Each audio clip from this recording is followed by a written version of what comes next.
नमस्कार, मी डॉक्टर मानसी बर्वे नाईक आणि आरोहण ज्योतिषच्या 49व्या भागात आपण डॉक्टर अभय नाईकांशी बोलतो आहोत.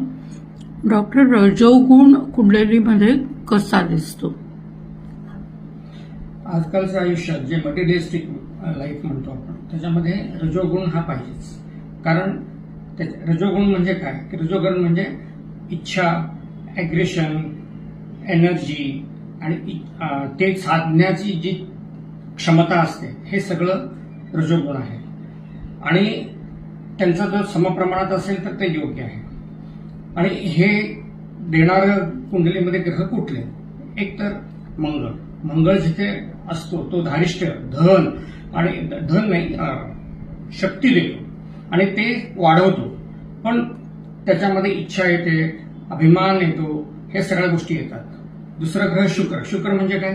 तुम्हाला सौंदर्य, सगळं चांगलं मटेरियलिस्टिक चांगलं जे आहे ते इच्छा करायची ते शुक्रचं काळतत्व आहे. आणि बुध एक आहे असं की तो ज्याच्याबरोबर असतो ते त्याचे गुण चंद्रासारखं असतो. पण तसंच आहे की समजा पत्रिकेमध्ये बुध आणि शुक्र किंवा बुध आणि मंगळाचा जर संबंध येत असेल तर तो रजोगुणचं रिप्रेझेंट करतो. आता रजोगुण चांगला बरोबर परफेक्ट असायलाच पाहिजे. कारण आजकालचं कलियुगात रजोगुण असायलाच पाहिजे. कारण अरेला कार्य म्हणायची जी वृत्ती आहे हे रजोगुण आहे. ओके.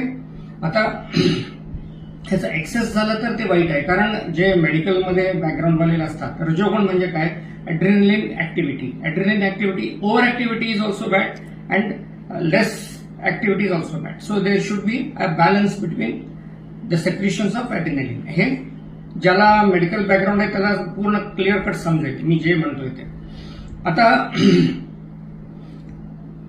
रजोगुण हा मी सांगितल्याप्रमाणे पाहिजेच यश मिळवण्यासाठी. ऐहिक यश म्हणजे ह्या जगात आपण आलेलो आहोत, आपलं कर्म करायचं आहे, त्याच्यासाठी रजोगुण पाहिजेच. काहीतरी एक आपलं धारिष्ट्य आहे, बाबा मला डॉक्टर व्हायचं आहे, मला इंजिनियर व्हायचं आहे, मला IAS व्हायचं आहे, हे जर मनात निर्माण असेल आणि त्याची करायची शक्ती जर पाहिजे असेल हे तर रजोगुण आहे. रजोगुण हा प्रोटेक्टिव्ह पण असतो आणि अग्रेसिव्ह पण असतो. त्यामुळे हे काय वाईट नाही, सगळं असायलाच पाहिजे.